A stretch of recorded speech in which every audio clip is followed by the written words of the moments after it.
नमस्कार दोस्तों। All India apprentice association के आप तमाम साथियों का स्वागत है।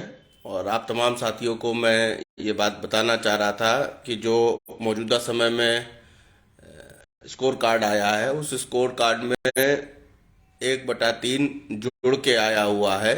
और जो मौजूदा समय की स्थिति है, उस स्थिति को मैं आप लोगों के बीच में हर चीज को आज शेयर करना चाहता हूं, क्योंकि मैं 27 दिसंबर को हम लोगों का स्कोर कार्ड आया था। स्कोर कार्ड आने के बाद में हमारे तमाम रेल अप्रेंटिस साथियों के मन में कुछ दुविधाएं भी थी, कुछ समस्याएं भी थी। तो हर चीज को बेहतर से बेहतर तरीके से क्लियर करने के बाद आज मैं आप सभी साथियों के बीच में लाइव आया हूं, क्योंकि इन दिनों मैं इन सब चीजों को भी देखता रहा हूं कि रेल अप्रेंटिसेस के साथ कहीं अच्छा हो रहा है, कहीं बुरा हो रहा है। और लेकिन ऐसी स्थितियों में भी कुछ हमारे रेल अप्रेंटिस के बीच में रेल अप्रेंटिस, पुराने रेल अप्रेंटिस, नए रेल अप्रेंटिस साथी हैं जो बेहतर लड़ाई न लड़के भ्रमित हो रहे हैं। हमारी यूनिटी को लोग गलत इस्तेमाल कर रहे हैं। हमारी यूनिटी से किस तरीके से हमारी आंदोलन की रवैया होना चाहिए, क्या हमारी मांग होनी चाहिए, किस तरीके से हम लोगों को किस दिशा निर्देश पे कार्य करना चाहिए।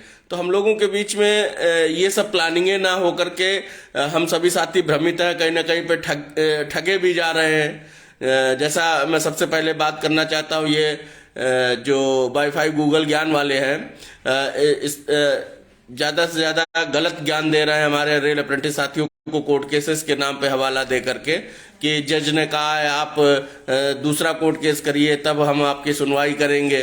तो जिस जज को फैसला लेना होगा वो फैसला अपने आप ही ले लेगा। इतने केस पे केस होने से या इस तरीके से कलेक्शन करने से नहीं होगा। और ये मैं पैसे के कलेक्शन को लेकर के हमेशा सभी लोगों के बीच में बुरा भी बना हूं। और मैं कभी भी जो है एसोसिएशन में नहीं लाइक किया हूं कि कभी भी कलेक्शन हो, कभी भी पैसे का लेन देन हो, कभी भी हम बेरोजगारों का संगठन है और बेरोजगारों के साथ साथ धन हमारे एसोसिएशन से लेकर के हमारे कैंडिडेट्स के पास है ही नहीं। बेरोजगारी की स्थिति में किस तरीके से हम अपनी ताकत के बल पे, हम अपने सभी रेल अप्रेंटिसेस के एक दूसरे के सहयोग की बदौलत हर तरीके से लड़ाई लड़ी गई और लड़ाई का परिणाम निकला है कि कहीं ना कहीं पे 1/3 के वेटेज का लाभ मिला, पीईटी का फायदा हुआ।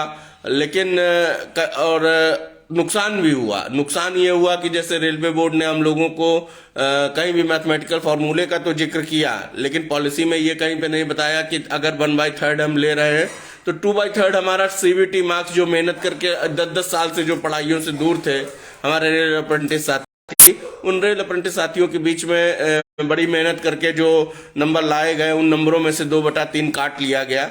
और ये दुर्भाग्य की बात है। उससे ज्यादा दुर्भाग्य की बात यह है कि जैसे रेल अप्रेंटिस साथियों को एक आरआरसी ने पैटर्न दिया कि हम इस पैटर्न पे परीक्षाएं कराएंगे। परीक्षा कराने के बाद में जब परीक्षाएं देने गए हमारे रेल अप्रेंटिस साथी, तो रेल अप्रेंटिस साथियों को वो पैटर्न ही नहीं मिला जिस पैटर्न पे वो तैयारी करते रहे। तो तैयारी जिस पैटर्न पे रेल अप्रेंटिस ने की, उस पैटर्न से अलग बैंकिंग के पैटर्न को, एसएससी के पैटर्न को इस्तेमाल करते हुए ग्रुप डी कर्मचारियों के लिए जो परीक्षाएं या जो पैटर्न तैयार किया जाता है, उससे अलग पैटर्न का इस्तेमाल करके किस तरीके से रेल अप्रेंटिसेस के भविष्य को बर्बाद किया गया। और इसका कड़ा विरोध है। और विरोध ही नहीं है, आने वाले समय में हम सभी रेल अप्रेंटिस साथी संगठित रहेंगे, एकत्र होंगे, एकत्र होकर कोई न कोई प्लानिंग की जाएगी और इसका मुंहतोड़ जवाब भी दिया जाएगा।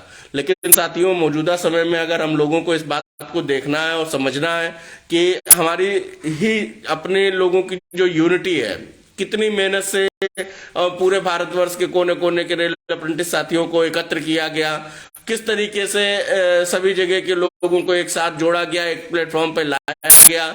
सभी जगह के साथियों ने बहुत अच्छी लीडरशिप भी दी। और इस तरीके से रेल अप्रेंटिसेस का संगठन एक अपनी खुद की लड़ाई को लड़ने के लिए एआईआरएफ के महामंत्री कॉमरेड शिव गोपाल मिश्र जी ने हम लोगों का भरपूर समर्थन किया। भरपूर समर्थन के माध्यम से भी जो भी अभी तक एसोसिएशन को जीत मिली है, उसमें कहीं ना कहीं पे एक अहम भूमिका के रूप में एआईआरएफ का हाथ रहा है। तो आप तमाम साथी जो हाँ, मैं एक चीज और भी क्लियर करना चाहता हूं कि एनसीवीटी सर्टिफिकेट का स्कोर 2/3 जुड़ने के बाद में हम सभी रेल अप्रेंटिस साथियों को ये स्कोर कार्ड मिला है। इसमें जो भी साथियों के 30 नंबर और 30 नंबर से अबव आए हैं वो सभी साथी एससी एसटी ओबीसी के सेलेक्ट होंगे। इसके अलावा जो हमारे 40 नंबर जनरल के यूआर कैंडिडेट्स लाए हैं वो 40 से और 40 से अबव के साथी ही सिलेक्ट होंगे।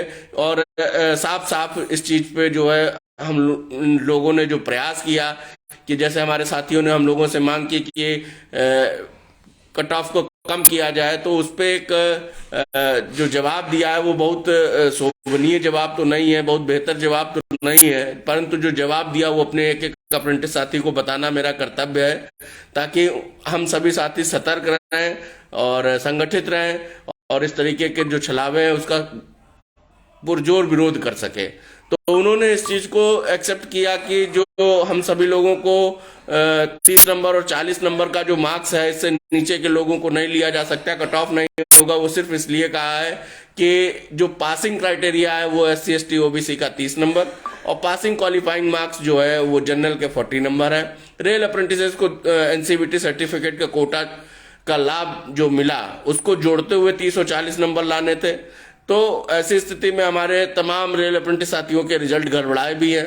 कुछ दोहरी नीति के शिकार इसलिए भी हुए कि जो बेस शिफ्ट का मामला बनाया गया उस बेस शिफ्ट के मामले में कुछ लोगों के नंबर जो दोनों को जोड़कर क्वालिफाई हो रहे थे और वो साथी हमारे फेल हो गए। और हमारे बहुत से साथी ऐसे भी हैं जो उस समय दोनों को जोड़कर पास नहीं हो रहे थे, परंतु बेस शिफ्ट में एक ऐसा इन्होंने सिस्टम तैयार किया, उस सिस्टम से जो हमारे साथी नहीं पास हो रहे थे वो सब बधाई के पात्र हैं जो पास हो गए हैं। मैं जिसका भी रिजल्ट बेहतर आया है उस साथी के लिए कोई भी मतलब गलत सोच होगी और उस व्यक्ति का भाग्य है और ये एक भाग्य के साथ में रोजगार पाया है, तो उसके लिए ये नहीं कहा जाएगा कि ये गलत हुआ, लेकिन ये उन लोगों के लिए जरूर गलत हुआ जो दोनों को जोड़कर क्वालिफाई हो रहे थे और आज उनको नॉर्मलाइजेशन में मार्क्स ही नहीं मिले।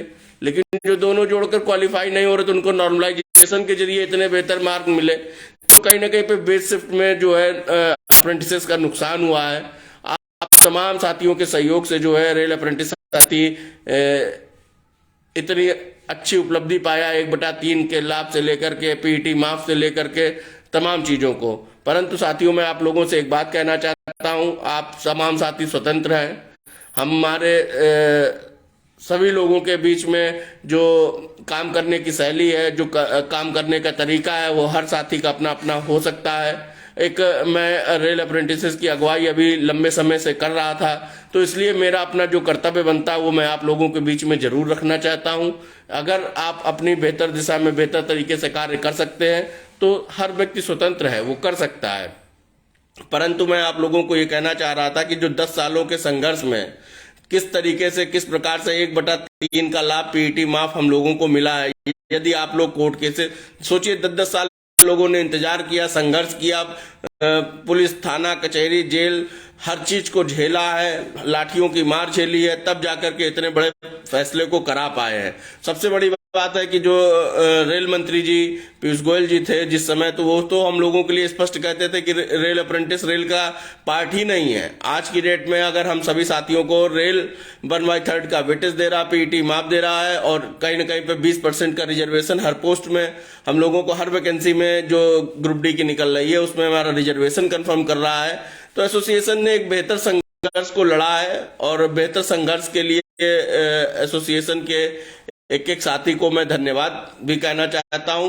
परंतु इतनी बड़ी जीत को अगर हम लोग कोर्ट केसेस के माध्यम से अगर हम फिर चलते हैं, जैसे एनडब्ल्यूआर के कोर्ट केसेस रहे हैं जिससे पहले जीएम पावर से रोजगार मिला करता था रेल अप्रेंटिसेस को, ये गवाह है, इतिहास गवाह होता है। तो उसी तरीके से एनडब्ल्यूआर का केस भी रेल अप्रेंटिसेस के जीएम पावर को नुकसान करने में कहीं ना कहीं पे सिद्ध हुआ है, सही साबित हुआ है कि जिस तरीके से लोग गलत चाल चलते हैं, गलत तरीके से जैसे हमारे नौजवान साथी, पुराने अप्रेंटिसेस का तो नुकसान हुआ ही है, सभी जानते हैं, परंतु नए साथियों का भी नुकसान हुआ है, इस बात के भी समझ में आता है। परंतु जो नए साथी हमारे हैं जो अभी 19, 20, 18, 16 के भी हैं रेल अप्रेंटिस साथी, आप तमाम साथियों के लिए भी बहुत मौका है, बहुत तरीका मिलेगा। लेकिन अगर आप कोर्ट केसेस के माध्यम में भाग जाएंगे तो मैं पर्सनली आप लोगों की बात कहना चाहता हूं कि कहीं 1/3 का लाभ, पीईटी का लाभ जो आज आपको नजर आ रहा है कि हमें तुरंत मिल जाना चाहिए, हो सकता है वो आपके हाथ से चला जाए और ये आप तमाम साथियों के लिए बहुत ज्यादा नुकसान का विषय साबित होगा। क्योंकि 10 साल की जो लड़ाई लड़कर के एक रेल अप्रेंटिस के लिए बेहतर मार्ग तैयार किया गया है, उसको आप लोग स्वयं अपने हाथों से खो लेंगे। और रेल अप्रेंटिसेस की अगुवाई करने वाले इन तमाम जितने भी हमारे ये आगे आगे उछल कूद मचा रहे हैं, पैसों का कलेक्शन कर रहे हैं या कुछ भी कर रहे हैं, मैं आप लोगों से भी कड़े शब्दों में ये बात कहना चाहता हूं कि यदि इस तरीके से गलत मार्ग हमारे रेल अप्रेंटिस साथियों को दिखाया गया तो एसोसिएशन की तरफ से आप सभी लोगों के ऊपर जो है धोखाधड़ी का मुकदमा तैयार कराया जाएगा और रिकवरी भी आप लोगों से कराई जाएगी। और यही रेल अप्रेंटिस साथी इसका प्रूफ देंगे, सबूत देंगे। जिन्होंने गूगल पे किया, जिन्होंने अकाउंट में डाला, ये तमाम साथी जो है अपना अपना सबूत देंगे और इन लोगों के खिलाफ कार्रवाई करने के लिए मजबूर करेंगे। तो आप तमाम साथियों से मैं ये बात कहना चाहता हूं, कड़े शब्दों में इस बात को कहना चाहता हूं कि उगाही बंद करें धन की, हम बेरोजगारों रेल अप्रेंटिस की ठगाई बंद करें। और इसके अलावा मैं आप तमाम साथियों से एक बात और कहना चाह रहा था, वो तमाम साथियों से एक बात ये कहना चाह रहा था कि आगे हमारी क्या लड़ाई होनी चाहिए। हमें लड़ाई की रणनीति बदलनी होगी, हमें लड़ाई के नए तरीके बनाने होंगे, हमारे लड़ाई के नए सिस्टम तैयार करने होंगे और हमारी मांग एक अलग मांग होनी चाहिए। तो आप तमाम साथियों से मैं ये बात कहना चाहता हूं कि ये जो चैट सेक्शन है इसमें आप तमाम साथी अपने अपने मॉडिफिकेशन पे मैं भी बोलूंगा, तो इस चैट सेक्शन में अपनी अपनी जो डिमांड्स हैं उस डिमांड्स को जरूर लिखते रहिए, क्योंकि आने वाले समय में किस तरीके से क्या रेल अप्रेंटिसेस के लिए बात होगी। तो उसमें सबसे पहला मुद्दा है कि ओवर एज की लड़ाई, इसलिए कि जो हमारे तमाम साथी हैं जो सुबह से फोन कर रहे थे और कई साथियों ने कई तरीके की बातें की हैं, जिसकी वजह से मुझे लगा कि अपने रेल अप्रेंटिसेस के बीच में मुझे पहुंचकर अपनी बात रखनी चाहिए और आप तमाम लोगों की बात को सुनना चाहिए। तो कमेंट बॉक्स में कृपया अपनी अपनी सलाह, अपने अपने सुझाव और आगे आप लोग क्या चाहते हैं अभी का लाइव सेक्शन सुनने के साथ साथ आप कमेंट जरूर करें। हाँ, तो ऐसी स्थिति में जो मैं आप लोगों से बात कर रहा था साथियों की आगे की लड़ाई में हम लोगों को क्या करना है, कैसे करना है या किस तरीके से मुंहतोड़ जवाब देना है। हालांकि जो इतने दिनों में जो रिजल्ट निकलने के बाद, स्कोर कार्ड आने के बाद जो भी अगुवाई की गई, जो भी बातें की गई, वो सभी चीजें मैंने आप लोगों के बीच में स्पष्ट कर दिया है। और स्पष्ट करने के साथ साथ मैं आप लोगों को ये बात बताना चाहता हूं कि 30 नंबर और 40 नंबर से नीचे ये पासिंग क्राइटेरिया है। रेल अप्रेंटिसेस को दोनों को जोड़कर लाना था, स्पष्ट मना कर दिया गया है कि इससे नीचे कट ऑफ नहीं जाएगा। अब हमारी आपकी मेहनत होगी, हमारी आपका प्रयास होगा, हम लोगों का एक बेहतर कार्य करने की अगर शैली तैयार होगी तो हो सकता है कि इसमें भी हम लोग कुछ न कुछ आगे भी झुका ले जाएं और कुछ अपनी बात को मनवा ले जाएं। तो और बस मैं आप लोगों से ये कहना चाहता हूं कि इस तरीके के लोगों का साथ बिल्कुल मत दें जो हमारे भविष्य को नुकसान कर रहे हैं। अगर आने वाले समय में 1/3 की पॉलिसी हमारे हाथ से चली जाती है, पीईटी चला जाता है, तो आप तमाम साथी सोच लीजिए कि हमें फिर से पूरी लड़ाई फिर से लड़नी पड़ेगी। ओपन मार्केट भला हो जाएगा, रेल अप्रेंटिस करना बेकार हो जाएगा। तो ऐसे में आप तमाम साथियों से, हाँ, तो मॉडिफिकेशन लिंक की बात याद आ गई। तो मॉडिफिकेशन लिंक के मामले में साथियों बिल्कुल स्पष्ट ये बात की गई है कि जो हम लोगों का कोटा है वो हॉरिजॉन्टल कोटा है, जिसमें जो भी सीटें हमारी खाली रह जाएंगी वो सीटें ओपन मार्केट को चली गई हैं। जहां जहां जितने जितने निकलते जा रहे हैं, इसके अलावा जो बच रही हैं वो सीटें तुरंत ओपन मार्केट को जा रही हैं। और स्पष्ट ये बात बोली गई है कि जो कोर्स कंप्लीटेड एक्ट अप्रेंटिसेस है, उन एक्ट अप्रेंटिसेस को ही 2019 की भर्ती तक जो कोर्स कंप्लीटेड थे उन लोगों को इसका मौका मिलेगा। उसके बाद के अप्रेंटिसेस को मॉडिफिकेशन के जरिए इसमें एंटर नहीं किया जा सकता है, ये स्पष्ट कह दिया गया है। आप लोग अगर बेहतर प्रयास कर सकते हैं जरूर करिए। मेरी तरफ से जितनी बातें स्पष्ट है, मैं क्लियर बोलने वाला इंसान हूं, बिल्कुल साफ साफ आप लोगों के बीच में आप लोगों की बात रखना चाहता हूं। और यदि उचित लगे जो रास्ता आप लोग अपना तैयार कर सकते हैं जरूर करिए, परंतु जो मेरी तरफ से मेहनत हो सकती है उस मेहनत को मैं आप लोगों के बीच में रख रहा हूं। अगली भर्ती की मांग हमें करनी है, भर्ती में क्राइटेरिया किस तरीके का तैयार करना, रेल अप्रेंटिसेस के लिए क्या बेहतर होना चाहिए, ओवर एज के साथियों के साथ किस तरीके से कुछ एज में छूट की संभावनाएं तैयार की जानी चाहिए, क्योंकि 2019 की भर्ती को कंप्लीट होते होते 2022-23 आ गया, 22 तो पूरा ही खत्म हो गया, 23 की भी शुरुआत हो गई। तो ऐसे में जब 4-4 साल 5-5 साल भर्तियों में लगेंगे तो लोग ओवर एज के शिकार तो होंगे ही। तो आप तमाम साथियों से मैं ये बात कहना चाह रहा था कि आगे हम लोगों को किस दिशा में कार्य करना है, इसको आप लोग कमेंट बॉक्स में लिखिए। अभी जल्द ही टेलीग्राम पे या गूगल मीट के माध्यम से या यूट्यूब के माध्यम से मीटिंग रखी जाएगी। उस मीटिंग में आप सभी लोगों को सुना भी जाएगा और आप लोगों की जो क्वेरीज आएंगी उसका जो जवाब देना होगा वो जवाब भी दिया जाएगा। इस तरीके से आगे की रणनीति को तैयार करते हुए ऑल इंडिया अप्रेंटिस एसोसिएशन के एक साथी से मैं हाथ जोड़कर निवेदन करना चाहता हूं कि आप तमाम साथी कृपया ये जो धन उगाही करने वाले लोग हैं, जो आप लोगों को भ्रमित कर रहे हैं, जो आप लोगों को आप बताइए इतनी बार कलेक्शन इतनी बार कलेक्शन कर करके मीटिंग में एडवोकेट लाने की बात कर रहे हैं। वो इतना व्यस्त एडवोकेट है कि जो है हमारे रेल अप्रेंटिस से पैसा लेने में उसको संकोच नहीं है, परंतु आने में संकोच है। तो आप तमाम साथी खुद अपने भविष्य के लिए जिम्मेदार हैं। आप तमाम साथियों को मैं एक बात है जो बता सकता हूं, जो एक समझा सकता हूं।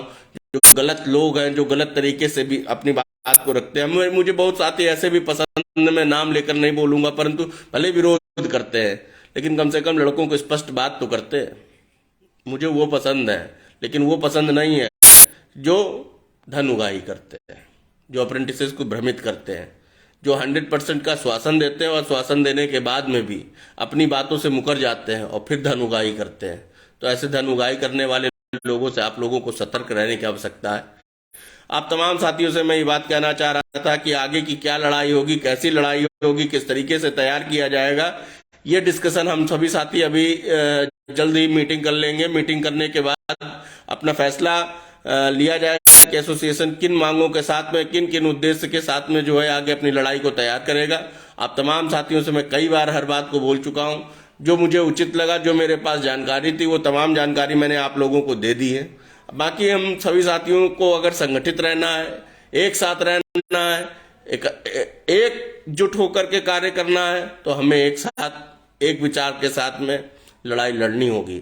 लेकिन साथियों, ये मन आप सभी साथियों को बनाना पड़ेगा कि जो हमें ठगी करते हैं, जो हम लोगों से दूर रहते हैं। आप तमाम साथी इस समय लाइव सेक्शन में जुड़े हुए हैं और आशा करते हैं कि हमारे तमाम साथियों में इस लाइव में जैसे जो भी लड़के हमारे जुड़े हुए हैं साथी, वो अगर कोई भी कॉल करता होगा तो हर व्यक्ति का कॉल भी उठता है, हर व्यक्ति को जवाब भी मिलता है। सोशल मीडिया के जो जो प्लेटफॉर्मों पे जवाब देने का जो जो तरीका है, व्हाट्सएप से लेके इंस्टा से लेकर के जहां कहीं भी, वहां तमाम साथियों को जवाब दिया जाता है। तो ऐसा तो है नहीं कि एसोसिएशन आप लोगों के लिए कार्य नहीं कर रही। हाँ, कभी भी एसोसिएशन आप लोगों से धन उगाही की बात नहीं करती है। जो बेहतर प्रयास जिस व्यक्ति के माध्यम से हो सकता है वो बेहतर प्रयास करके आप लोगों को देता है। बाकी आप सभी साथियों से ये निवेदन है कि एसोसिएशन अगर आप लोगों के लिए बेहतर मार्ग तैयार करता है, इसीलिए आपसे हाथ जोड़कर निवेदन भी करता है कि धन उगाही करने वालों से दूर रहें। भीड़ के माध्यम से अपने छोटे छोटे वीडियोस बनाते हैं और यूट्यूबर्स और भ्रमित करते हैं रेल अप्रेंटिसेस को, उसके बाद फोन कॉल्स का नतीजा हम झेलते हैं। तो आप तमाम साथियों से इसीलिए मैं ये बात कहना चाह रहा हूं कि इन सभी लोगों से दूर रहे। आप तमाम साथियों से मैं ये बात कहना चाह रहा हूं कि धन उगाही से बचे। मैं आप तमाम साथियों से ये बात कहना चाह रहा हूं कि अपने अप्रेंटिसेस के भविष्य को लेकर के संगठित रहें। आने वाले समय में कोई ज्यादा बड़े नुकसान ना हो जाए। जो अभी तक कराए गए फैसले रहे, किस तरीके से संगठित होकर कार्य करके इतने बड़े बड़े फैसले कराए गए, कहीं वो भी हाथ से हमारे चले जाए। तो इसलिए हम लोगों को अपना बेहतर भविष्य हमें खुद समझ में आता है। बार बार उन्हीं बातों को कहने से कोई फायदा नहीं। आप सभी रेल अप्रेंटिस साथी अगर संगठित रहेंगे, यूनाइट रहेंगे, एक साथ रहेंगे, इस भेदभाव की भावना को आप सभी साथी भूल जाइए कि कोई नया है, कोई पुराना है। एक ही सोच होनी चाहिए कि रेल अप्रेंटिस है। यदि वो रेल अप्रेंटिसेस की सोच को लेकर के कार्य करेगा, यदि वो इस बात को समझेगा कि जो पीड़ा हम गुजर रही, जो पीड़ा हमारे सामने वाले के ऊपर गुजर रही, जो हमारे पुराने रेल अप्रेंटिस साथियों का भी इतिहास रहा है, बहुत से लोग रोजगार किस तरीके से संघर्ष करके पाए हैं, वो लोग समझते हैं। हम लोग जब एसोसिएशन के धरने लगाते थे या कभी भी कोई भी आवश्यकता पड़ती थी तो उन भाइयों के पास भी, सीनियर भाइयों के पास पहुंचते थे तो बहुत से भाई सहयोग भी कर देते थे। हाँ, वो सहयोग वो इसलिए करते थे कि हम छोटे भाई हैं और इतनी मेहनत हम लोग उतर के जमीन पे करते हैं, तो हम लोगों के टेंट का खर्चा है, हम लोगों के माइक का खर्चा है, हम लोगों की मीटिंगों का खर्चा है। अगर कभी बैठकर 20 लोग बैठकर मीटिंग किए तो चाय का खर्चा है। उन भाइयों ने हम लोगों को हमेशा सपोर्ट किया और कर दिया। तो इस तरीके के सहयोग तो चल सकते हैं, लेकिन ये धन उगाही करके और रेल अप्रेंटिसेस को बताएं, जज साहब ने कहा है कि दोबारा कोर्ट केस करें तब हम उस पर सुनवाई करेंगे। तो जो जज को आदेश करना होता होगा, भरी सभा में 24 घंटे किसी भी समय किसी भी जगह अपना आदेश कर सकता है। मैं स्पष्ट कहना चाहता हूं। और बाकी इसके बाद आप सभी साथियों से मैं यही निवेदन करना चाहता हूं, मीटिंग में मुलाकात और बात होगी। ऑल इंडिया अप्रेंटिस एसोसिएशन जिंदाबाद, एक एक साथी जिंदाबाद। धन्यवाद साथियों।